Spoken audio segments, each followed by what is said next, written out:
explain the reason why we're having this meeting in the Town Hall this evening. As you may be aware, our last public meeting was in February and it was changed because of the tragic incident that happened at All Saints School. So we rearranged the meeting for the 6th of March. And when we looked to arrange the meeting for April, unfortunately, due to the shortage of equipment, and that is the webcasting, we couldn't find, we had to come here because the equipment was being used elsewhere. So thank you for coming this evening. I've lost my trail. I forgot to introduce myself. I'm Councillor Gail Smith. I'm Chair of the LAC and I am a Mosborough Ward Councillor. I'm going to hand over to Democratic Services to talk to us about the housekeeping arrangements. Thank you, Chair. Please can I request everyone to switch electronic devices to silent mode to not disturb the conduct of the meeting. There is no fire test planned for today. If there is an emergency evacuation, please take instruction from the council staff present. The assembly point is Tudor Square. Toilet facilities, ladies are to the left, to the end of the corridor and then right, and gentlemen's is, if you go out that door, turn right and then left. The meeting today is open to the public and will be streamed live and subsequent broadcast via the council's website. You should be aware that the council is a data controller under the Data Protection Act. By entering this meeting room, you are consenting to being filmed. Members of the public are permitted to take photographs and to film or audio record this meeting. If anyone wishes to film or record this meeting, please let us know now. Thank you, Chair. Okay, so I'm going to go around the room and ask everyone to introduce themselves. We'll start with you, Jane, please. Thank you, Chair. I'm Jane Falls. I'm the South East LAC Manager. I am Carl Maluley. I'm Head of Community Services for Sheffield City Council. Good evening, everyone. I'm Councillor Curtis Crossland and I am a Lib Dem Councillor in Bayton. I'm Councillor Lewis Marshall and I'm a Lib Dem Councillor for Woodhouse Ward. I'm Councillor Matt Dwyer. I'm a Labour Councillor for Burley Ward. I'm Alison Norris. I'm a Labour Councillor for Woodhouse Ward. I'm Councillor Mick Rooney. I'm a Labour Councillor for Woodhouse Ward. Hi, I'm Courtney Crichton-Turley and I'm a Community Services Officer for the South East. Hello, Scott Ford, Community Services Officer for South East LAC.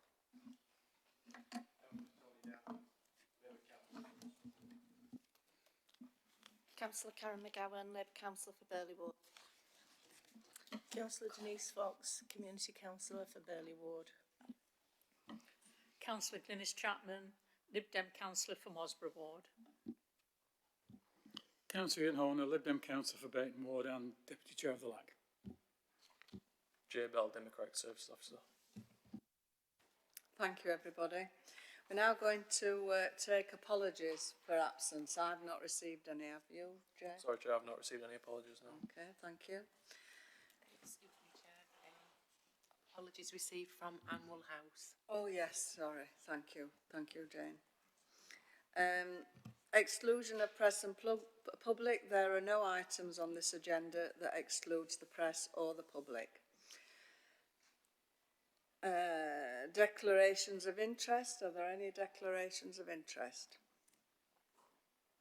No. Item 5 on the agenda, the previous meeting minutes. They were on the 6th of March and I'm going to just go page by page if anybody has anything they want to ask. So page 1, page 2, page 3, page 4, page 5, page 6. Okay, we'll take that there. Okay, thank you. I'm now going to ask Jane to go through the budget paper with us, and you should all have a copy of that.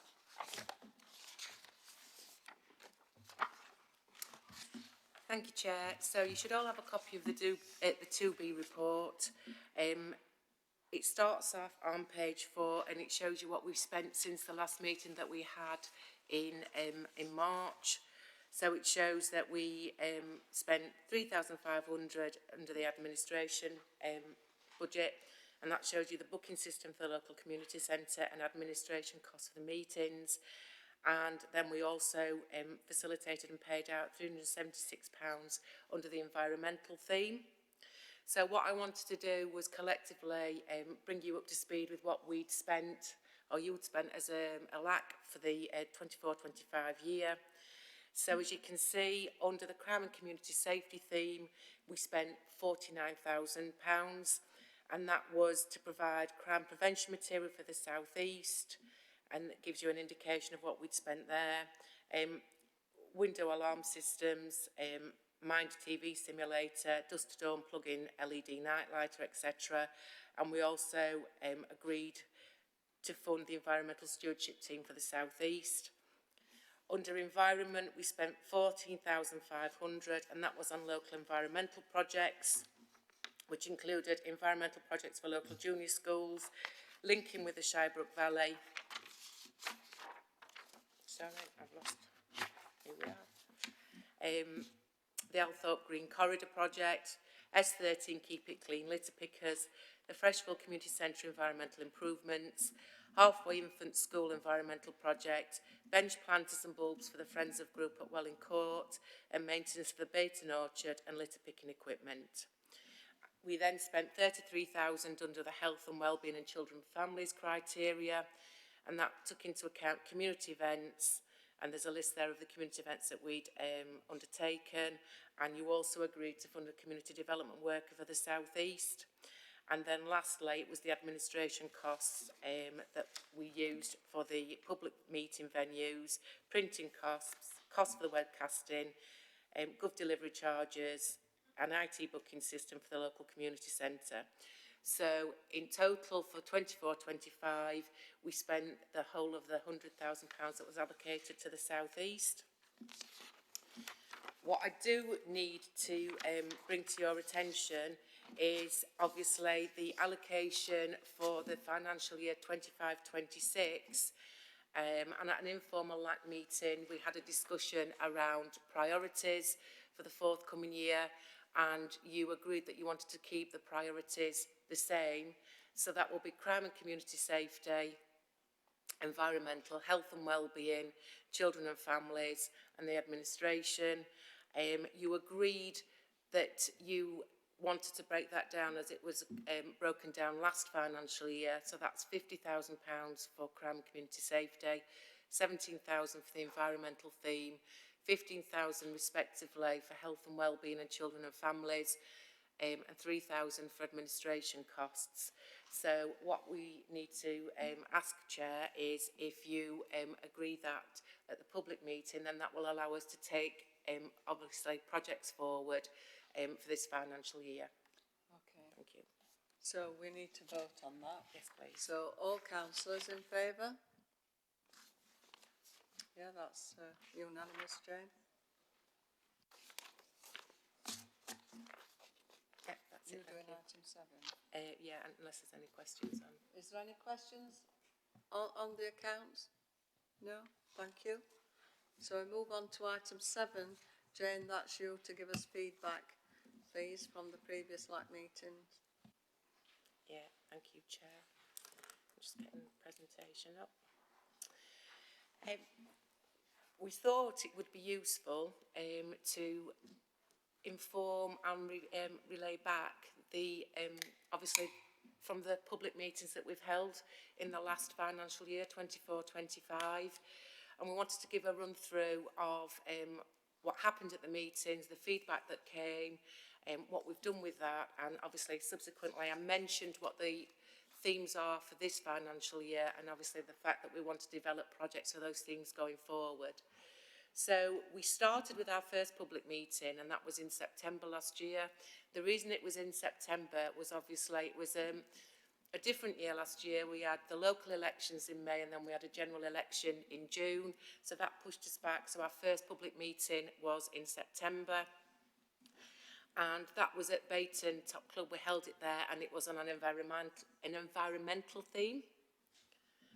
So we asked a series of questions, and we asked the people that attended what they liked about the area, what they'd like to see more of. Have you any ideas or thoughts about small environmental projects for the South East? So what was fed back to us during that meeting were that people liked the fact that within the South East there was lots of green space, and lots of trees and lots of bushes. There was lots of voluntary litter picking groups. They enjoyed the Orchard Day at Bayton. There was great walks throughout the South East. In particular, there was mention around Althorpe, the Nature and the Heritage Trail, the Apple Orchard, and people said they'd enjoyed the tree pruning workshops that we'd previously funded as a LAC. They liked the fact that verges were left to grow and just had small strips for mowing strips. They liked the fact that in most areas people took pride in their areas. There was lots of local volunteers, and that had been apparent when we'd held the local volunteering day. We'd done that in the Crystal Peak shopping centre. They liked the fact that in this particular time the orchards had started to grow, and they also fed back that they liked that the medical centres were encouraging people to get out, and as a LAC you'd funded the Hero of Health, the walks that took place. I think they were in the Mosborough ward and in the Burley ward. What the people said they disliked was that they felt that in certain times the green space was underused and it needed to be better maintained, or a different regime of maintenance. They reported back that actually they felt there could be better use of school facilities. They felt it was a big open space, but during school holidays, etc., there needed to be more around how that could be used. They didn't like the fact that, unfortunately, that some of the posters were out of date and they didn't seem to get removed. It was a bit of a double-edged sword, because although they'd said there was lots of litter picking groups, they also said they didn't like the fact that there was lots of litter around and they wanted something, and that was actually raised, I think, in the Crime and Community Safety meeting that we'd had in March. Trees and hedges needed to be pruned more. Dog fouling was a huge issue that was raised. The overdevelopment in the S20 area, and air pollution, and the burning of unclean materials was raised as a dislike.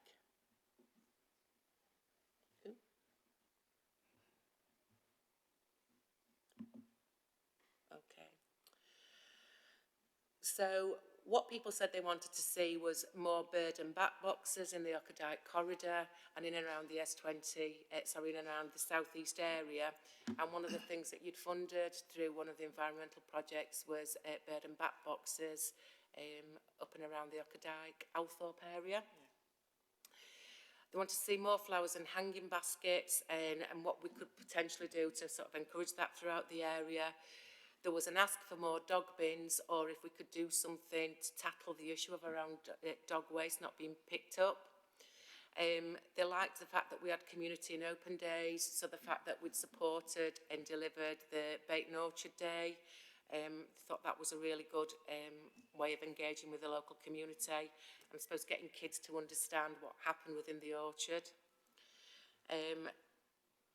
They enjoyed the nature walks that were taking place within 2 of the wards, and they wanted to see more developed throughout the area. They wanted to get more people engaged with green spaces, and particularly from a younger element. And they also suggested that they wanted better asset management of the open spaces. And there was an ask for better litter picking equipment for groups and to make these available at more locations. So we funded, obviously, the litter picking equipment, and I think some of the pull trolleys, which is easier for the litter groups to use. So they came up with some of the projects for the southeast area. That was around the Ockerdike that wanted to be cleared, so could we do some work around there? The suggestions around free use of thermal imaging equipment to detect heat escaping from homes, CO2 detectors to monitor CO2 levels. They wanted to see some work with fast food stores to clear up fly tip rubbish. There was a suggestion around Christmas decorations around some of the outside shops. Community allotments throughout the area needed further support. They wanted to see development of a BMX park off Grange Road. There was a suggestion around wildlife cameras. They wanted better links with the People Keeping Well network. There was a suggestion around outdoor toddler and children groups, music sessions, den building, buggy walk and talk, etc. And as a result of that, we funded, it's not Wet and Wild, what is it, Courtney? Well and Wild. Well and Wild, that's it. We funded, as a group, you funded Well and Wild to work with some of the schools throughout the area to give some of the children from the junior school some experience of working within the environment and what that means for them. There was an ask to look for harvest mice nests at Woodhouse Marsh, and then there was further requests around self-sets, managing trees, and groups to be offered more guidance and support with projects. At that public meeting as well, we also had a discussion around how we could best make the public meetings more accessible and encourage more people to come and join. So the suggestions that came back from the public that attended was better promotion of LAC meetings, more interactive engagement sessions, to summarise what is said at the meetings and to get that obviously sent out and disseminated. There was a suggestion that we try just 3 in-person meetings a year plus 1 online. Advertise the meetings by having a stall outside supermarkets, meet people where they are and go to their locations, don't rely on people coming to evening meetings, as people have work and families to fit around their schedules, and use welcoming places, so for example schools. So we took that on board, and at our meeting in December the theme was around children and young people and health and well-being. Excuse me. And what we decided to do, and again this was born out of the fact as well that there was a by-election in one of the wards, so we had to push that meeting back. So again we had the restrictions of having the webcast meeting and a venue big enough to facilitate that. So we held an event, a themed meeting, and we held it at Westfield Community Centre, and we themed it around Christmas and health and well-being and children and families. Excuse me. We had 16 local organisations attended, including both of the football teams, so there was no bias there. We ran a competition for all local primary schools. We delivered baubles and we asked them to deliver them, and for those of you that came, you will see we had them strung all around the community centres. We offered prizes for each of the winners from each of the wards, and we had Christmas gift bags for children, a number of games taking place. I think there was even a bush tucker trial in the kitchen area, and there was a chance to chat with your local councillors. So we did it as an informal event. We did provide food, and it was a bit of a celebration, obviously, for around Christmas and around health and well-being. We had over 50 people attending. So we've taken on board what people have said. It did work out really well. We got some great feedback from it.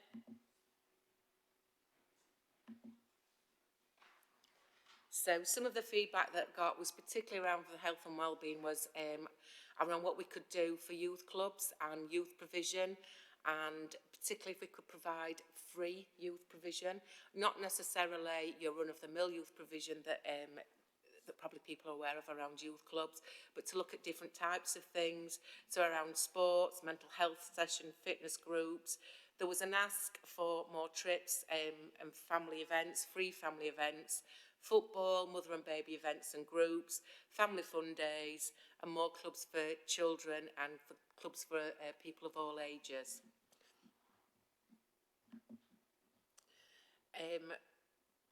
At our public meeting, I'll call it our business public meeting that we held in the town hall, we had to get down to the decision-making side, and that was to agree what you would spend the £100,000 on, and it was agreed there that you would spend it on the environmental stewardship team. There's a report back in a while on what's been happening with the local environmental stewardship team, and also that we would fund a community development worker.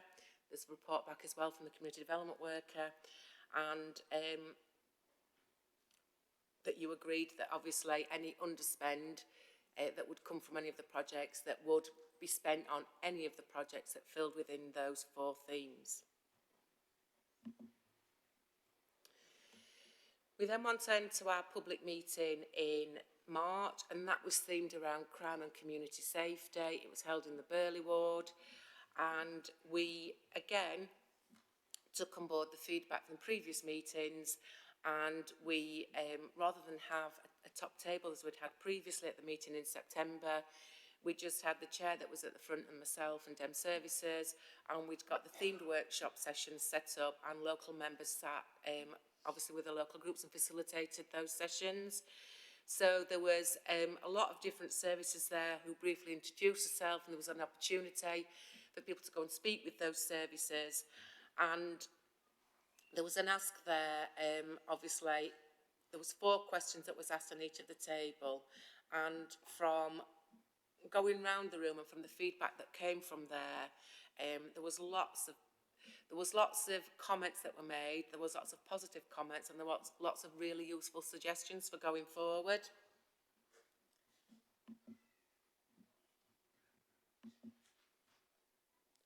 So some of the things that came out of that, again, was around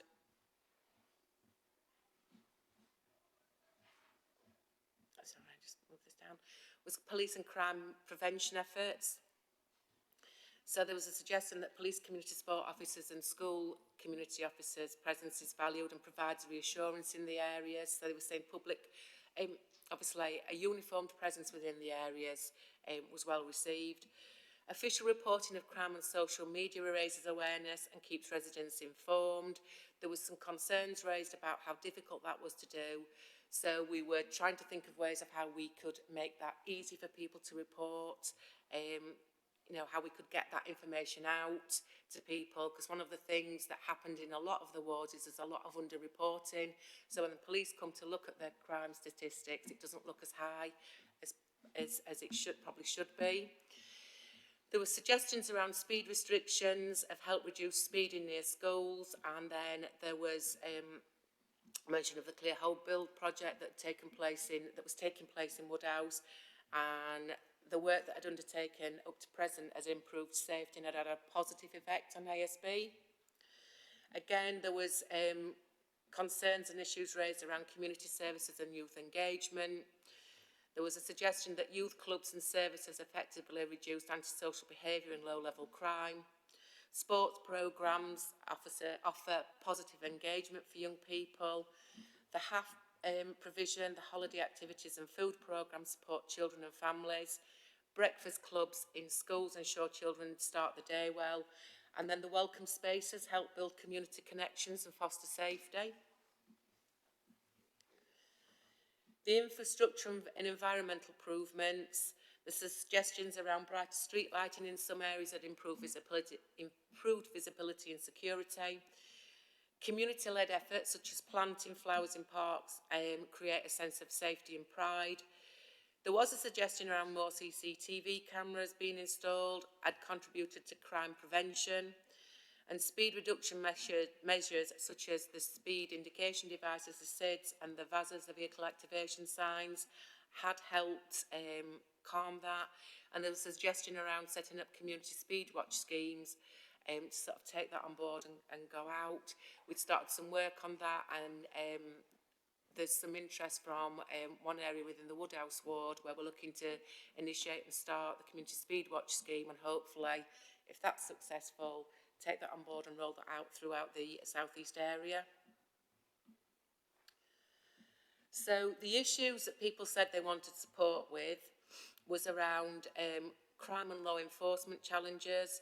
So that was around vehicle-related crime, drug dealing and alcohol-related ASB issues, which caused a lot of insecurity throughout the areas, the fear of reporting crime due to possible backlash, lack of police resources and slow response times, and concerns over ineffective prosecution and lack of consequences for offenders. Spreading incorrect information online can often cause fear, speculation, and give a misleading impression of an area. So a summary of the suggested solutions was an increased police presence at all hours, pop-up police stations in the evenings as well as throughout the day throughout the areas for better access, suggesting around more CCTV and improved street lighting, community speed watch and speed bumps to improve road safety.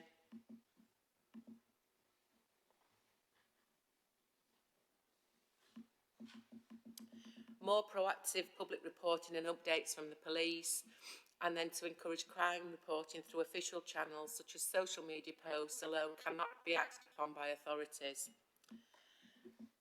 And then ASB solutions were a dedicated youth spaces and free activities for young people throughout the South East, stronger enforcement on alcohol sales to intoxicated individuals, increased support for vulnerable residents and better housing policies, and improved street cleaning access and addressing fly tipping.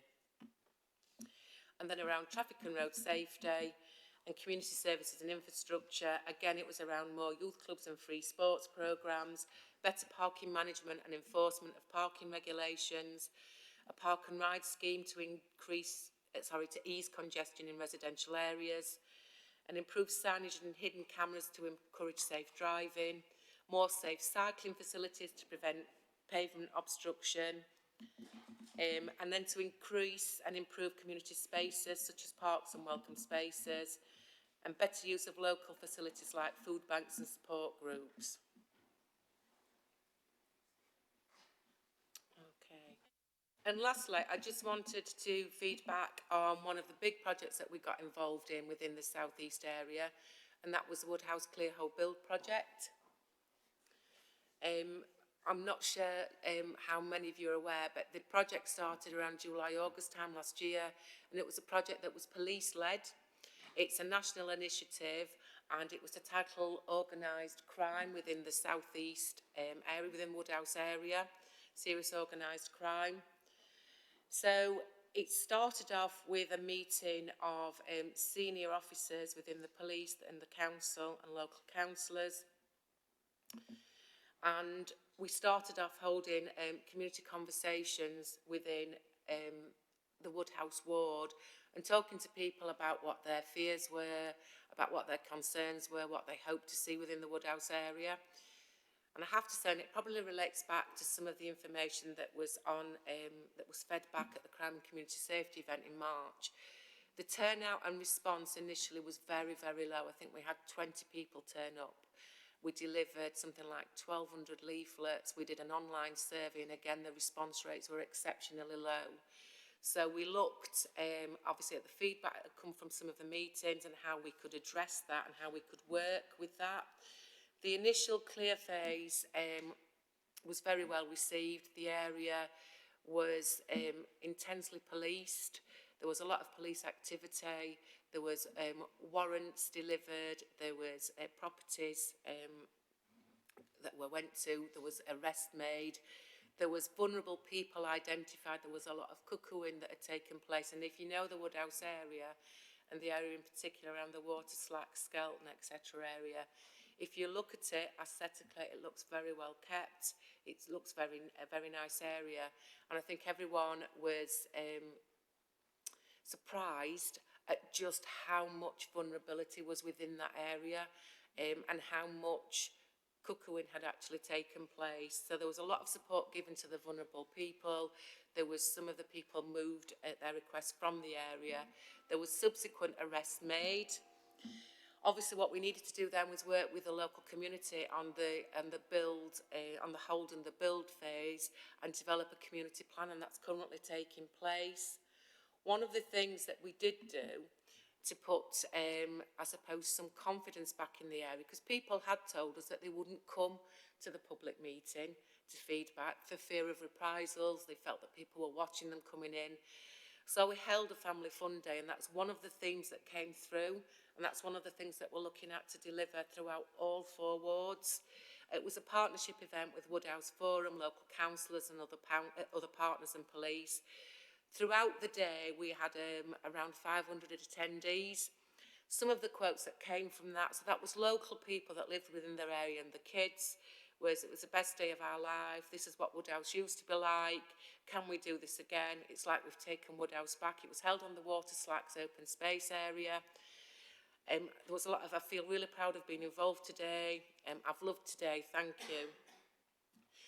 During that day, I think we managed to get something around about 400 surveys back from people walking in and around the area, from staff that worked there.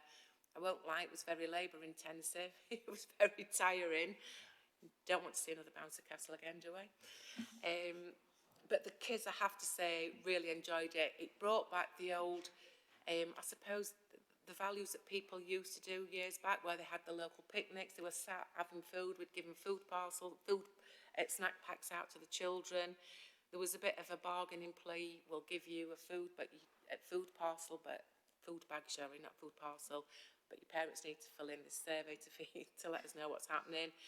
We got some excellent feedback, and we started from then. We had subsequent meetings, a couple of public meetings, to develop the key themes that came from that. The next step is obviously to develop, we've got the very bones of a community plan for Woodhouse that we need to go feedback. From what I understand, they're hoping also to, excuse me, hold a festival day, a carnival day in June to build on that and build on that, excuse me, a good feel factor.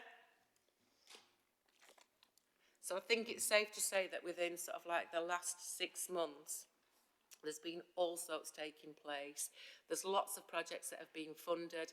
There's lots of work that we still need to do and that we're building on. And some of that will be fed back shortly, sort of like the specific projects that we need to work on. But it's been a good starting point. It's really good to see that we're carrying on with the same themes, because we can build on that. We can build on the projects. We're at the very early stages now. Obviously, we've got the agreement for the spend breakdown. So obviously we'll be coming and we're hoping to obviously work with local community groups to get the feedback on any specific projects that people would like to see within those themes delivered throughout the area.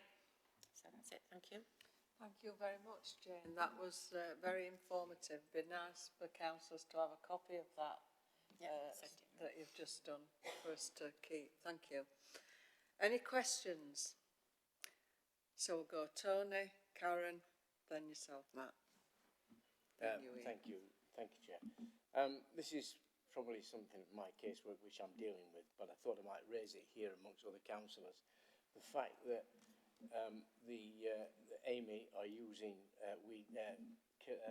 spraying the edges, right? I've had some people objecting to that, saying that there's the ecology, you know, bees and butterflies and small birds are going to be affected by this. And I'm writing to the Parks Department and to Amy to see what kind of what I get back. But it's certainly something that people are concerned about in the environment. Thank you, Chair.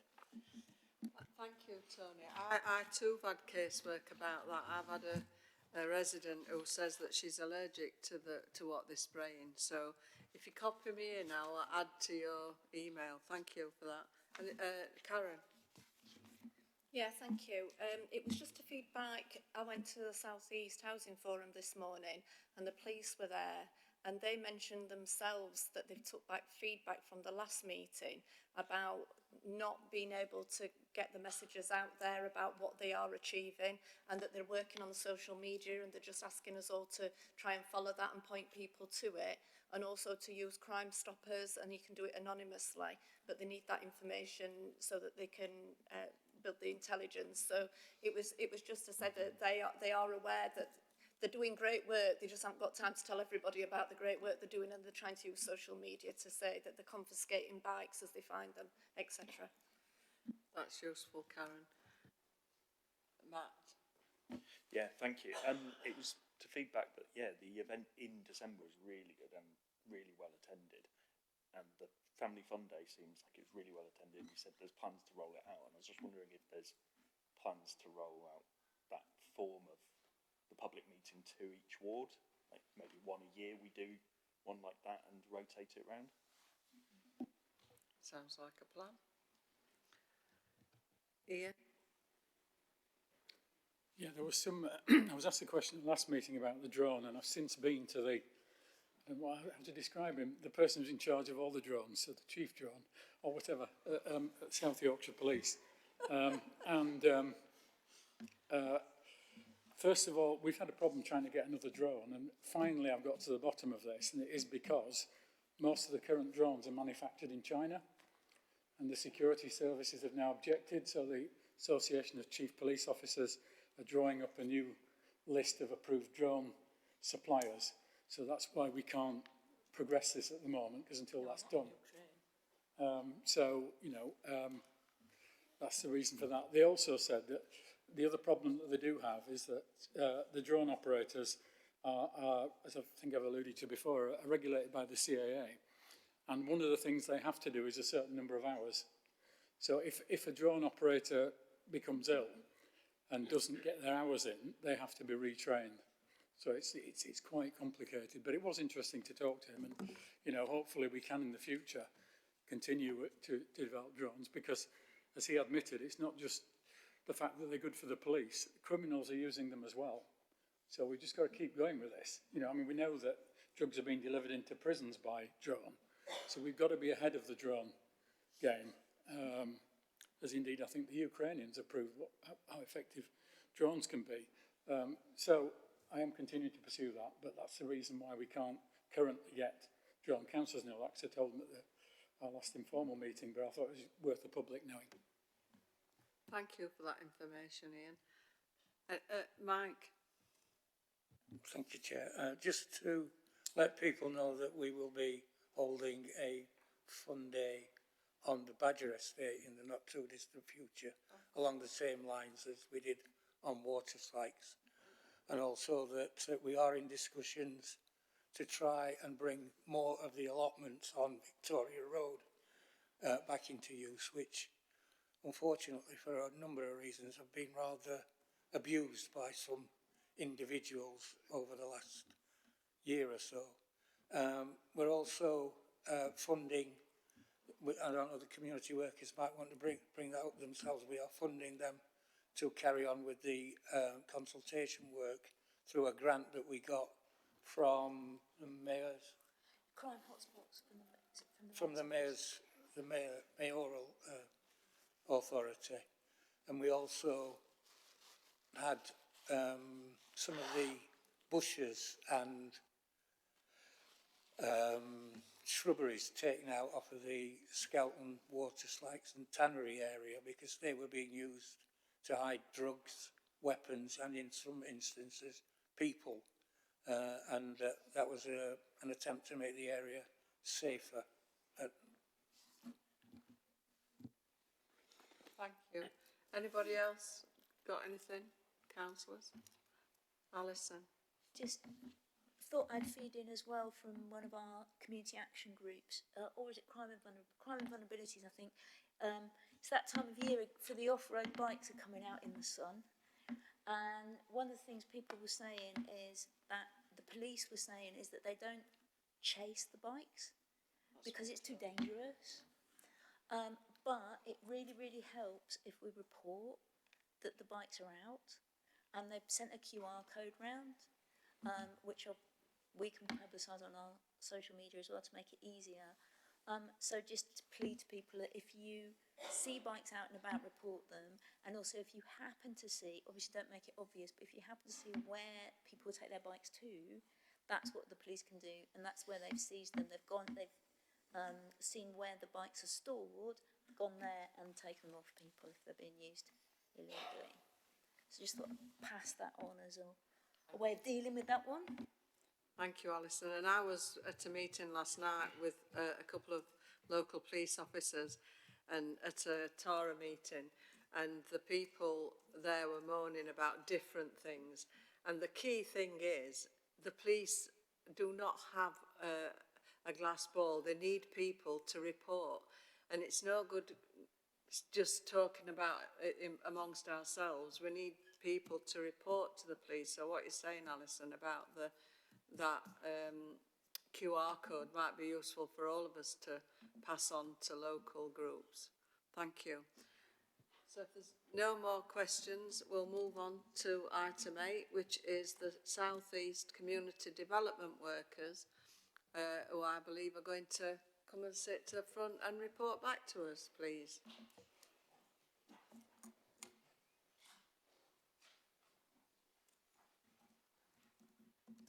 If you'd just like to introduce yourself, please. Hi, I'm Jan Browse. I'm Community Development Worker for South East. I'm just come here today to let you know about what we've been doing over the last few months, really. There are two of us working South East. There's myself and there's my lovely friend and colleague, Caroline Bolton, who is on her holidays today. What I wanted to do first of all is if you could show, there's just a 1-minute video just to let you know what exactly the Community Development Workers are set up to do. In Sheffield, people are at the heart of everything we do. We are on a mission to reduce poverty and help our communities through the cost of living crisis. The Building Thriving Communities programme is a partnership between Sheffield City Council and the voluntary community and faith sector. With funding from the government's Shared Prosperity Fund, we've been able to develop a citywide team of community development workers. Our team work together with welcome places, safe and friendly community spaces that offer people information, support, and a place to connect with others. As a community development worker, I get to know people and organisations in my area, find out what services are needed, and use my relationships and knowledge to help Welcome Places deliver them. I've helped Welcome Places create new food and energy support services, recruit and train volunteers, deliver events and access equipment and funding, as well as signposting them to organisational support to help them grow. I've also promoted and connected local organisations and shared information with them about citywide cost of living support, so more people can find out about what help is on offer. That would have taken me half an hour to do, so I just thought it was quicker to let Sarah, my lovely colleague from South West, do it. We are a citywide team, which is great for sharing ideas and sharing information. But the real strength of the Community Development Worker team is that we're embedded locally. So Caroline is based at Bayton Village Development Trust. I'm based at Woodhouse and District Community Forum. And while we're based within those organisations, we work with anybody and for anybody who wants to do something for the community. So that can be a charity or not. It can be large, it can be quite small. So even if it's just a few people that have got a really good idea about how to do something to help their community, we can get involved. The way that we tend to engage is that we are help the helpers. So the people that we approach and try to build relationships with often at first don't have a clue who we are and what we're doing, and I need to take that video around with me to explain. But what we try and do is do a few quick wins with people first, and then hopefully what we get into is the really exciting stuff, is where we manage to do some of the bigger projects like we can see up there. The top right picture is an area at Bayton Tara, Tenants and Residents Association, behind their premises. And even though we went, and it's a health and safety nightmare, in that you can actually walk on that patio area, what the volunteers there could see is that could be a toddler play area, so that mums that are feeling a bit isolated can come and spend time somewhere in their community. And also that the terrace that's up above that was a jungle at the time, could be a lovely community garden. So where me and Caroline come in is we made the partnership between that volunteering organisation and the community payback team, and they brought manpower, people power, they brought all the right materials, they brought all the right equipment, and they transformed that area. And that's really where me and Caroline come in, is that we can join up the two. So from that relationship with the community payback team, we also managed to do some work at the amazing now Bayton community allotment, where they had a vision and they knew what they wanted to do, and they had put a massive amount of work in already, but didn't know quite how to get the extra mile. So again, we got that partnership together, made that happen, and they also came and did Woodhouse community garden as well, which means that that space is now, we've got a paved indoor area, which means that we can have people up there an awful lot of the year doing our wellbeing groups, our mental health groups, toddler groups, whatever. But also Caroline did a bid for the Limes Community Centre and developed their outdoor space with money from Morrison's Community Foundation. So she managed to put a bid in with the Limes Community Centre, got £9,000 and have transformed that area too. So those are the kind of projects that we can do. We also do a stream of work around training for welcome places. A welcome place being just anywhere where people can go for support. So it can be a library, a community centre. We all know where they are, the church halls, the helpers, the people that are there that'll say, would you like a cuppa? You don't look very good today. Is there anything I can do to help? So we made a partnership with Citizens Advice Sheffield, who have now been in 3 times for us and come and do training in the area with the volunteers in order to make them just feel a little bit more prepared for when somebody walks through the door and says, I can't put my heating on, what do I do? Or I've got this form, I don't know how to fill it in, that they've got a little bit more skill in order to be able to help that person with the work that they need. So, and the volunteers on the area have been amazing as far as wanting to engage with these sessions, especially considering that we managed to run them in a venue on their doorstep. They don't have to come to town, they don't have to kind of come outside their day. So we've managed with them to do how to access help and support, helping people with budgeting, basic introduction to welfare benefits, and we're also doing fuel poverty later in the year once people start to think about putting their heating on again. Citizens Advice have been a brilliant partner for the Community Development Worker team because they're now delivering to the end client in a way, to the community themselves, and that they're coming out to do free digital courses with free tablets for people. So taking all of those obstacles out of the way to people engaging with the support that they need, whether that's for making a doctor's appointment, filling in forms that they need, managing their universal credit, whatever it is that they need, they're coming out and doing courses for us, which is brilliant. We've also been working with Voluntary Action Sheffield. As we were travelling around, me and Caroline were talking to a lot of people who were supporting other volunteers. So people who were either staff or long-time volunteers that were helping to look after the other volunteers in their organisation. And they were all reporting the same issues, really. And as we were going around, we realised that that person over there has got expertise in that area and that person's got it in a different area. So what we did was work on a workshop with Voluntary Action Sheffield so that we could get all of those volunteer leaders or volunteer coordinators in the area to come together. We ran that last month in Westfield and it was great because all of the knowledge was in the room, and what we really want is for that to turn into a long-term network so that when somebody is setting up a new group that they know their community needs, but they don't really know how to get started, they can go, oh yeah, but I'll ring such and such because they're already doing that. So that's what we're trying to foster is all of the helpers in the area, all of the organisations to come together and work together a bit more. So training and workshops has become kind of the theme of things that we've been doing. As far as the next thing, we like events. Wherever there's an event or a group of people, there'll be either me or Caroline or both of us doing something stupid and trying to get people to talk to us. We know that the real value is in going to where people already are. We can try and gather people together to get their views on things, but it's actually going and finding them in the places they've already got gathered and helping to make these events happen, because it does take manpower. As Jane was talking about from the fun day from last year, it's very time and labour intensive. It needs a lot of organising, but I absolutely love the chaos of a community day. I think it's great, and it's by far the best place to really get people of all ages together and get to find out what people really do want. We often get the answer more days like this, which it's like, that's nice if we can just keep doing them, but sometimes you need to go home on a Saturday.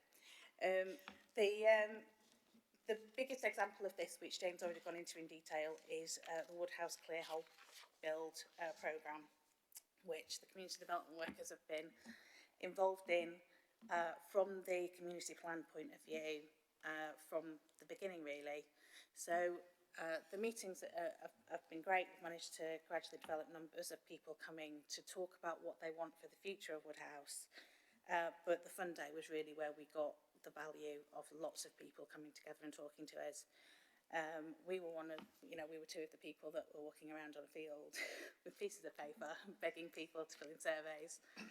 And people were actually really willing to do it, because the particular field that we were on, if you go on there, it was the end of the summer holidays, and there hadn't been a child out playing football on that field the whole time. I kept wandering around. Apart from the odd dog walker, it was very, very quiet. And what was amazing about that day was that everybody saw something was happening and came out. And that's where we did get a huge amount of information from people about what they really did want. So sort of ongoing, we've been involved in the meetings about developing the plan. Massive list now of things to go through as far as what we can actually action. So it's about prioritising things now and making sure that we put into action as much as we possibly can, but we'll kind of continue to have a hand in that. The last thing, which I just wanted to cover in a little bit of detail, is Westfield Community Centre. When we came into the role, which was only about 10 months ago, we were given as a priority that Westfield Community Centre was looking at being closed because the community group who had been in there, the big local, decided to hand back the lease. The local area committee team took the enormous step of taking on the building, which was amazing. But what myself and Caroline, and I've got to mention Ryan Wildman as well, who runs the food bank and is an immense community force in the area. What we took on was to try and make sure that the place didn't fall into a lack of use and eventually close as a result. Because there isn't anything else, there isn't an open access church hall, cafe, places where people can meet on Westfield. So we've put an awful lot of time into the centre over the past year. It is still open. It's actually really, really busy now, isn't it, Scott? It's great. But that's not just down to the community development workers. It's because we just nag people until they they want to partner up and spend time there. So I've put a huge list of people up there, but these are the people who use the centre every single week with us, and that includes the Westfield Community Group and its volunteers that are still amazing and do lots of stuff. Shirebrook Family Centre just across the way use the place, the GP network use the place, Citizens Advice Sheffield, Voluntary Action Sheffield, Hero of Health, Manor and Castle come in and do employment support. The food bank is very much still involved with the place. Food works are now in there on a regular basis. People Keeping Well team, youth services, I could go on and on and on. But these are the people who have all joined together to make the place continue to work, and that's what it takes. As a result, we've now got a busy centre, in that we struggle to find a place for new bookings, but we try. But what we've got now is a pop-up food market that Foodworks run for us. So I can't quite explain how essential that is, really. People come to the centre with £5 in their pockets and walk away with a stack of essentials, beautiful quality food, fresh food, and often a really nice treat for themselves, whether it's a bag of crisps, a bar of chocolate or a big bunch of flowers. It's lovely. But the value that people get from it, while having absolutely no stigma because they just save the planet by stopping food waste, is just brilliant. It's got a wonderful vibe about it. It's great. So that runs once a fortnight now. It is a genuine welcome place now, in that it is open for a cup of tea and to ask for help for a lot of the time. There's coffee mornings, lunch club, the Friday's Heroes session, people can just drop in and have a chat with us. There's the information hub. So there's lots of times during the week when people can just drop by the community centre and get some support. It's for everybody in that children are looked after, toddler groups, baby massage, youth club, school holiday clubs, parenting classes are all running at the centre. Health and fitness wise, we've got people keeping well coming in and delivering chair-based exercise at the beginning of the week. We've got Heroes of Health running a walk and health session at the end of the week. The information hub, I could talk for 10 minutes alone about the difference that Citizens Advice Sheffield provide, along with all of the other partners at the information hub, because when you see the stats come back and realise the help that people were entitled to and really, really needed and got because they walked through those doors, it's just huge. It really, really is. And then there's all sorts of Easter and Christmas activities and all sorts of other stuff that goes on there. So it could have been empty. The community development workers can't take all the credit for that. We can only take a tiny bit of the credit for that. But it's just about coordinating everybody else, because everybody wanted to help. They just needed kind of somebody to occasionally bully them into it, but to help to coordinate things. And that's really what we're there for, to be the point of contact for people. It's more hands-on than we would normally be. And now it's busy. That's where we start to step back a little bit, let people take over what they're doing, which gives us an awful lot more time, because we are very aware that we've not been around the Burley ward as much as we should, for example, and there's other stuff that we'd love to be doing. But I've just got some pictures on the next slides, which are, you know, it could be empty, but it's actually full of stacks going on every day, which is what the community asked for, because none of this has been done without co-production. It's all been what they've asked for, and that's what we've just kind of worked to deliver and to make sure is there for them. The market is ace. I can't go on about that enough. So it's been a busy 10 months. We've kind of had a lot going on. It's been a lot of fun. There's lots more coming for 2025-26. Fortunately, we are renewed for another year.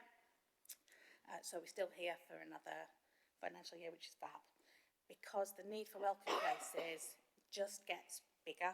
And we're very, very, very fortunate that we've got great services in the area. But more importantly for me, we've got so many people who are prepared to give up their own time in order to support other people in their community. We've got a wealth of them. And we spend so much of our time with volunteers who just keep coming back and coming back.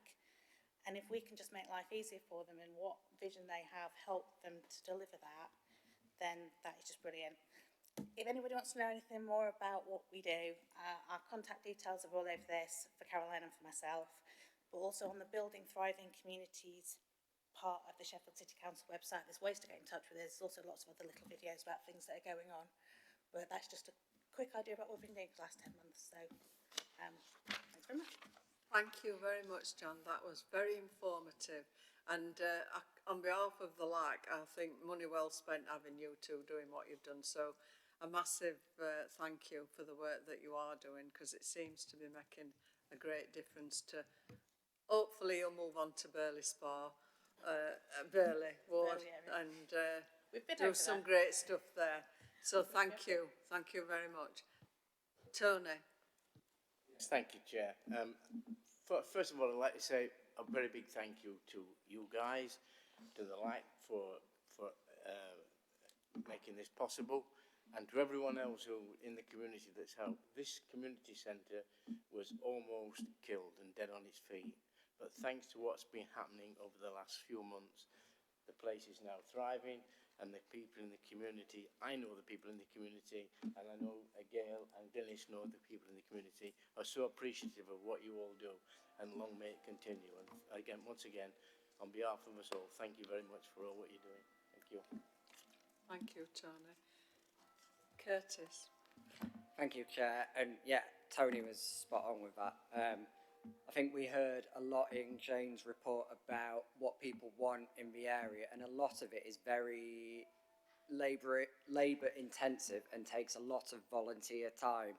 But we know as local councillors that it only takes a small group of dedicated people to make a real difference in your community. You mentioned about the Bayton Tara, we've also Bayton Orchard is another good example, and Rolling Acres Park, Althorpe.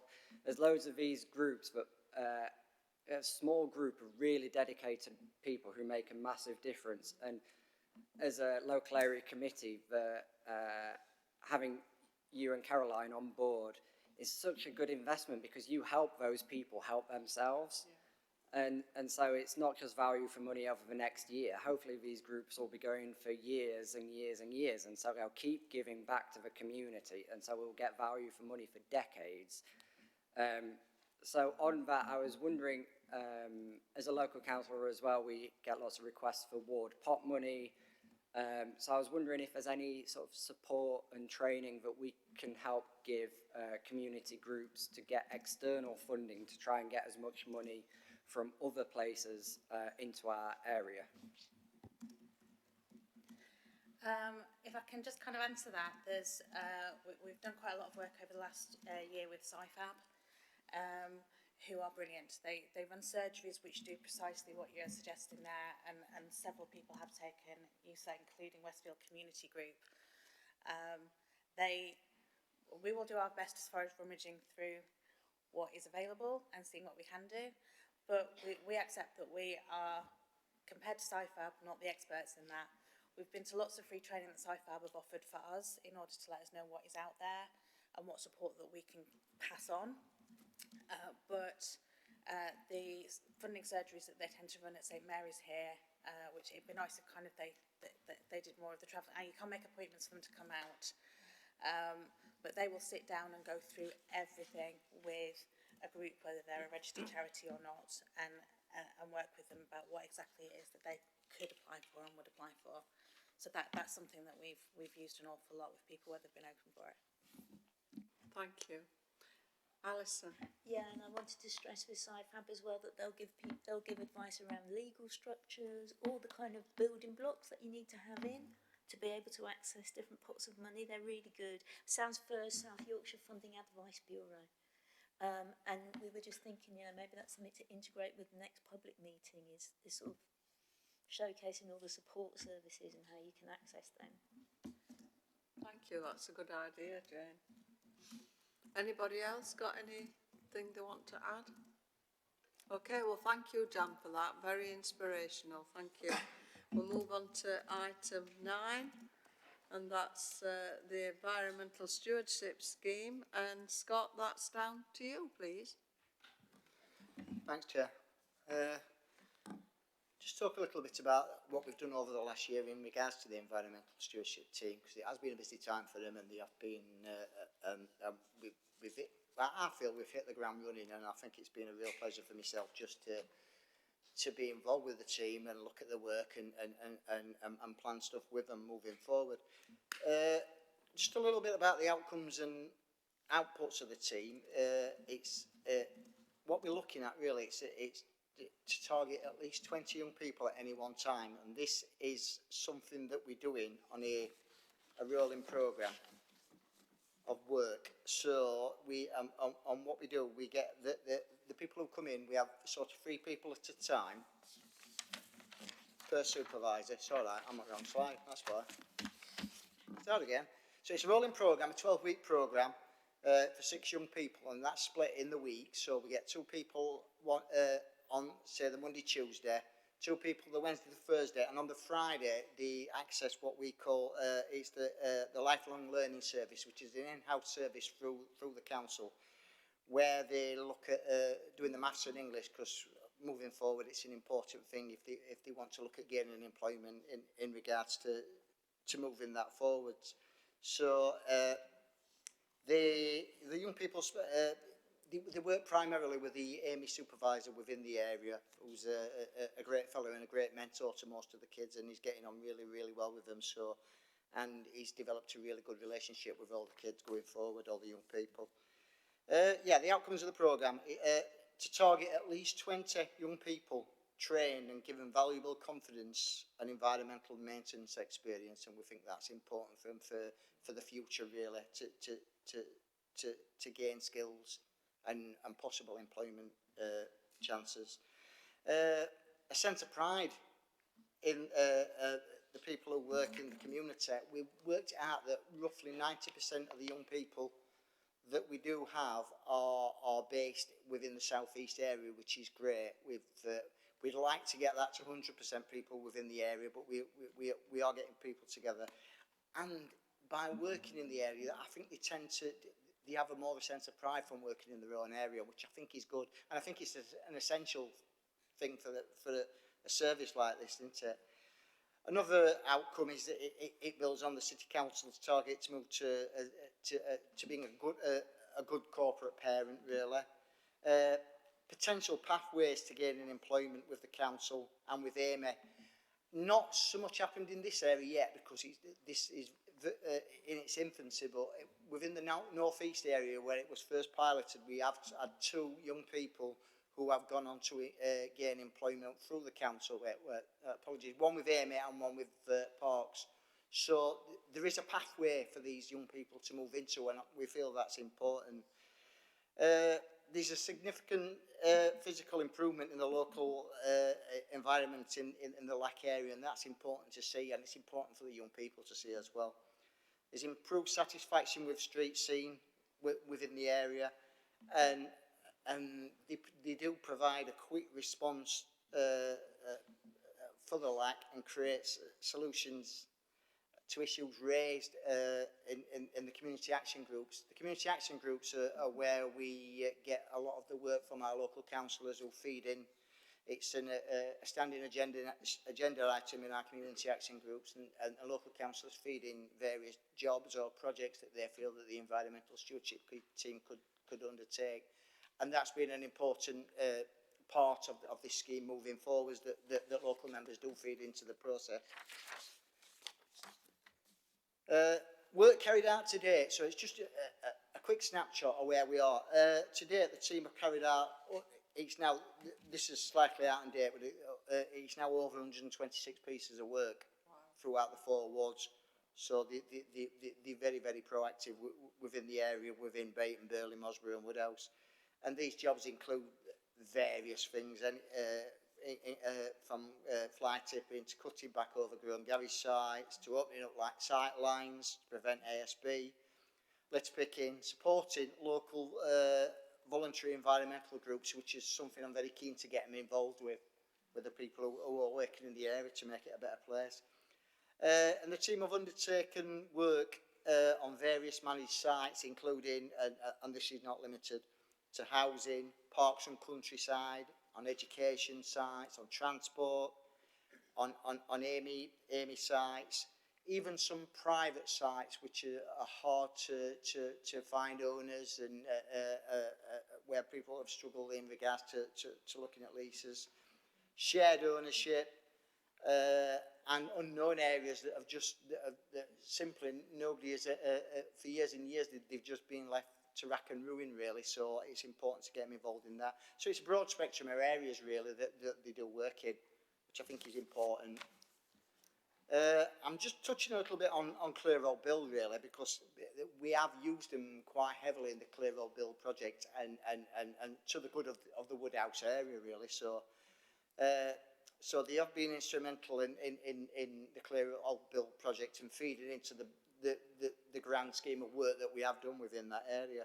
So alongside the police, housing, the LAC and the Safer Neighbourhood team, they've worked in conjunction to undertake invaluable work clearing sight lines, removing problematic shrub beds, improving the general look of the area, and bring a sense of pride to affected areas. Councillor only touched upon it earlier about a shrub bed, and I've got some photos later where it was really problematic on Skelton, where there were drugs hidden in the shrub bed, where there was burner phones and other things, and people hiding behind the shrub beds. So they did an important bit of work in regards to that and tidying that up. So I just want to move on. That's the shrub bed in question that we've talked about. If you can see there, it was a big shrub bed, and all that got removed because that was a major ASB, and it was labelled as an area where OCGs were operating within that block and within the outside areas. So just want to move on to other projects on works that's being carried out in the area. That's a little bit of area around the dyke area at Westfield that's been cut back completely. Clearance of overgrown shrubbery on Badger Road, that was quite a nice one for the team to do. That was another one that Councillor Rooney identified for us. the people who lived in the house near there had dementia. Basically, they couldn't see out of the garden when they were sat in the garden, and what they wanted to see was the outside of the property. So we cut it all back, and there's a commitment with the team that if it starts growing again, they'll go back and redo it. So it's improving people's physical and mental health, really. An area on Fort Drive at Waterford that was cut back completely. After it, that was an area of where we've tried to identify and work with the leaseholder in the area, and it's never been done. So we do. That used to be my friend.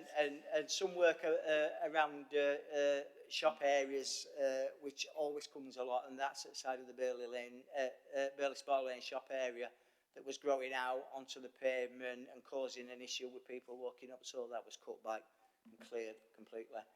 And I know Jan touched upon this earlier. This was Bait and Tara, where we did a lot of work with the community payback team, and our lads got stuck in helping them to clear all this back, to making it a better area for community moving forwards, really. So a bit more on Woodhouse Lane, cutting back where it had all grown on and come on. So that's it. Thank you.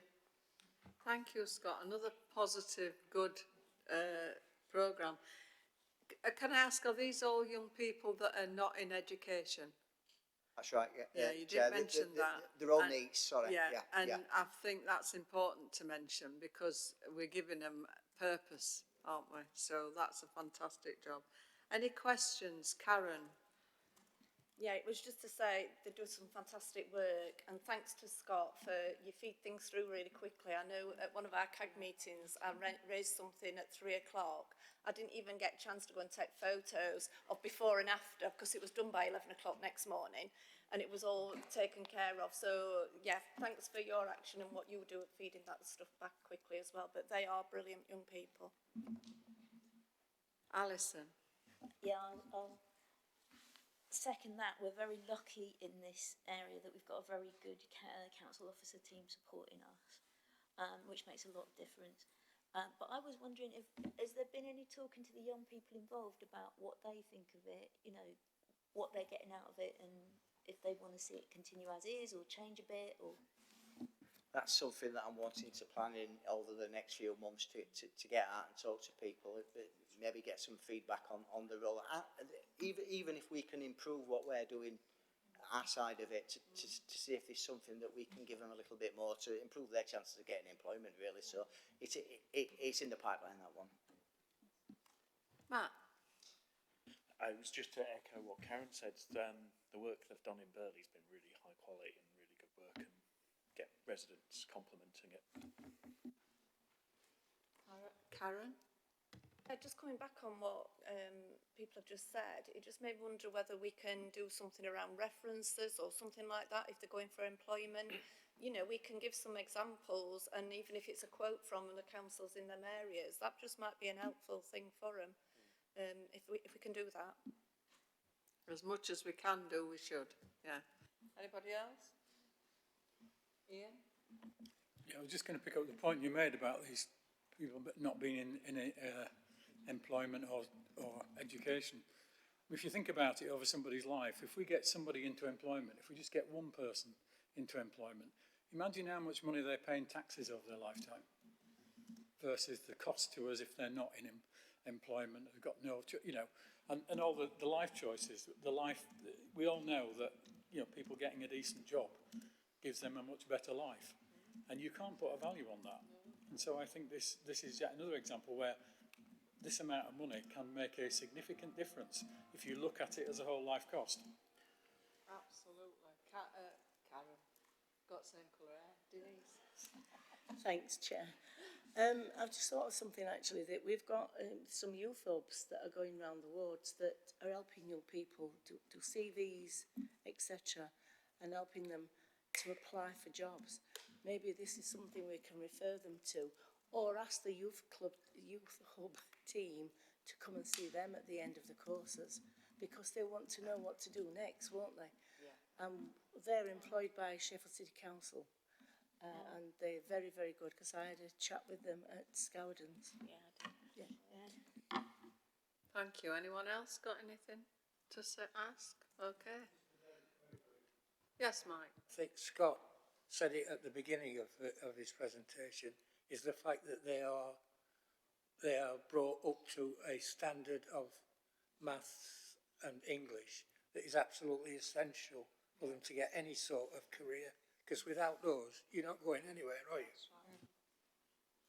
Yeah, it is an amazing scheme, and it's well worth being worth us spending our money in the last two items on this agenda. So thank you.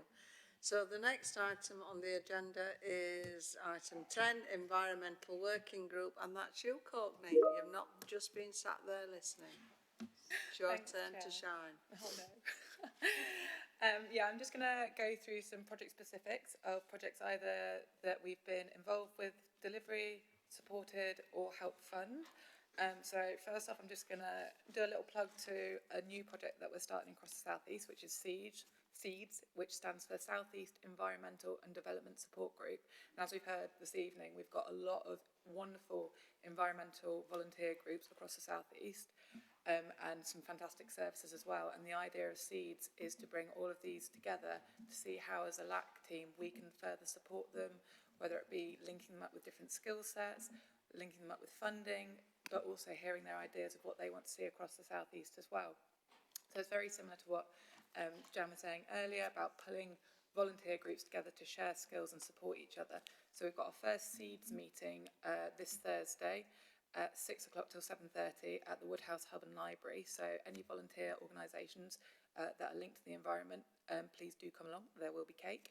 And I will just do a little plug for a youth group that we've got at Westfield at the moment, just because they've got an exhibition at the moment at Art House Sheffield called Day One, and it's there for 2 weeks. And I really recommend, whilst it's at Art House Sheffield, nipping down to have a look at it. Youth Services worked with young people across Sheffield City, including our young people at Westfield, to create an incredible art exhibition all to do with young people's concerns with climate change. So, as I say, it's there for 2 weeks. They're coming along to SEEDS Environmental Group as well this Thursday, but I just thought I'd do a little plug for the young people as well, because I honestly, it blew me away. So that's SEEDS and Day One. We've also been working alongside the Species Survival Project. Let me just read off their updates that they've just sent me through. So they've had a lot going on. So they've had lots of habitat management being carried out by regular Wednesday conservation volunteers at Shirebrook Nature Reserve, Wickfield Heath, Silkstone Ravine, Bayton Marsh and Richmond Park, including leaky dam building, meadow management, building of, oh my goodness, hibernaculums? Yes, that word. Creation of pollinator plots, coppicing and tree planting. They've also got grazing established at Shirebrook Valley Nature Reserve, which is coordinated by Patrick Gray, and he'll be setting up a volunteer stewardship scheme to help keep an eye on and look after the cattle there. Patrick is also putting out a tender this month for the grazing infrastructure fencing at Shirebrook Valley Nature Reserve and fencing to restrict dog access to the ponds as well. We're also putting a tender out for footpath improvements this month around the Shirebrook Valley Nature Reserve contractors, and they'll be out on site in July. They've started some natural flood management works along the watercourse, opening up the tree canopy to increase light to the watercourse and building leaky dams, and also more earthworks to take place over the summer to increase areas of wet woodland. They're also working with the Capital Delivery Service on progressing the larger capital projects, including the addition of a new modular disabled toilet near the Visitor Centre and the desilting of Carforge Dam. Training for staff and volunteers is ongoing in bird ID, tree ID, management plan training and first aid, and they've had some wonderful public events taking place to engage local communities in the fantastic green spaces on their doorsteps, including the Fungi Day and last Saturday's Easter Trail. UK habitat surveys and species surveys are also taking place to document current sites and make recommendations for future ecological improvements. Discovery Outdoors are also delivering school activities and engagement programme, and they're working with Woodhouse and District Community Forum, delivering lots of community engagement activities for us, including Forest School programme. There's also an interpretation project underway to create a family nature sculpture trail starting and ending at the Shirebrook Valley Nature Reserve, and they're going to have leaflets and interpretation panels upon this as well. They've launched the Community Fund and Grants, which is awarding funds to local community groups delivering nature projects. For example, some of the ones we've funded in the local area was Owlthorpe Fields Conservation Group, Dormice and Hedgehog boxes, and bird, bat and owl boxes as well.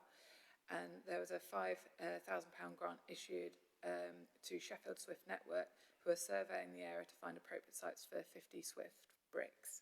Oh, that's a tongue twister, Swift bricks.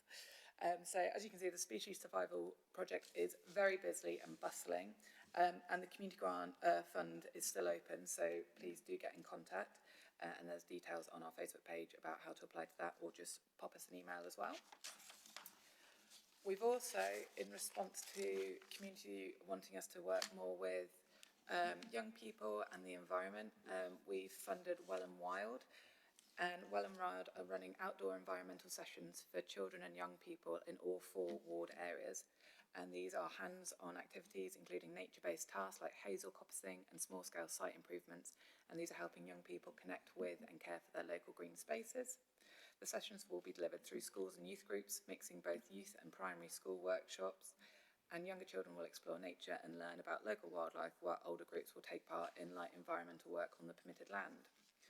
To just give a little bit of flavour, so in Bayton at the moment with Rainhead Primary, the school has a fantastic underused site. So Well and Wild are delivering 1 staff twilight training school to show staff how to use that outdoor space more easily, and to show curriculum links as well.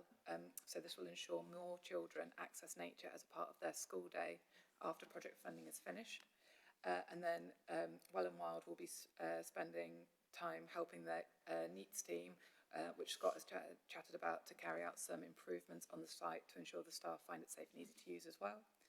And then they'll be delivering 4 outdoor sessions during the school's Health Week for children commencing May 21st. These sessions will be a mixture of mini dens and natural art sessions for year 1s and team building sessions for year 5s and 6s. And just in Rainhead Primary, they're estimated to engage with 120 children and 20 adults. In Burley, Well and Wild are working with Charnock Hall Primary Academy, and they're going to help the eco team rewild their quad to make it a better place for wildlife and more usable for the curriculum. So there's 3 sessions currently booked in. These are to create habitat piles and terrestrial mini beast areas. They're going to install a tub pond in the centre, and they're also going to undertake tree planting in November as well. In Mosborough, at Shortbrook and Mosborough schools, they're saying they want to do sessions, so they're going to have site meetings and visits after the Easter holidays to work out what the schools want to happen on their sites as well. And all the schools who have responded have opted for on-site delivery, as they've all got high quality but underused green spaces on site, so these are all going to be developed. And then in Woodhouse at Athelston, they've got 3 classes in Key Stage 2 and a staff training session, and these are going to be orientated around pond dipping and habitat creation for mini beasts as well. So Well and Wild have got very stuck into environmental improvements and support in the schools. And then moving on to the last update I have is the Good and Bad Parking Scheme, which starts at the end of this month. So we're going to continue our successful Good and Bad Parking project with local schools. The scheme raises awareness about dangerous parking at school drop-off, which is an issue that community members have raised to us, and also at pick-up times. And as I said, this has been highlighted at quite a few public consultations. So how this works is pupils take part in 2 fun and educational sessions where they design parking tickets for good and bad parking. It's a creative way to basically engage safer parking habits and get both pupils and parents involved. Participating pupils will then receive a certificate, and also the schools get a £100 Waterstone voucher to spend on books. And we're going to support them to apply for their 4 free Billy and Belinda pop-up bollards as well. As I say, this is going to start on the 30th of April, and so far we've got 7 schools signed up, covering all 4 wards. And this is Ballyfield, St Joseph, Charnock Hall, Athelston, Rainhead, Mosborough and Burley Primary Academy. Thank you. Thank you very much. Are there any questions? Alison? Do the kids actually go out and deliver the tickets? Yes, they do. Oh, that is so good. So they go and stick, so this is a bad parking. Good, they do good. Yeah, They do the good and they parking. do the good parking as well. Excellent. Anybody else? Anybody else got any questions? Okay. Well done. I'm absolutely sat here thinking what a fantastic year we've had in the South East, that our officers in the South East doing a great job. Thank you so much. That has been very inspirational, listening to all the great things that are happening. So well done, and let's have another good year next year.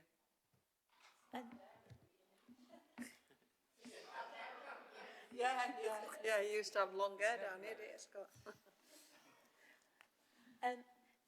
Me and Mick were just saying we wanted to mention Aaron from the youth service as well. That he's started and has been running the last year a youth club on a Thursday night at Now Church in Woodhouse, and that's made a big difference.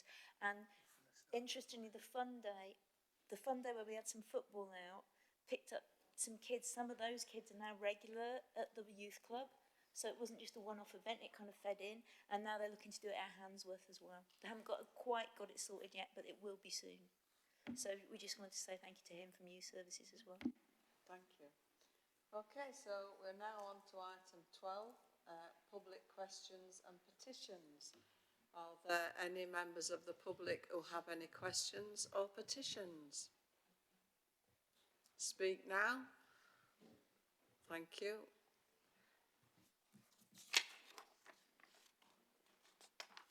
So that's the end of the meeting. Thank you everyone for coming.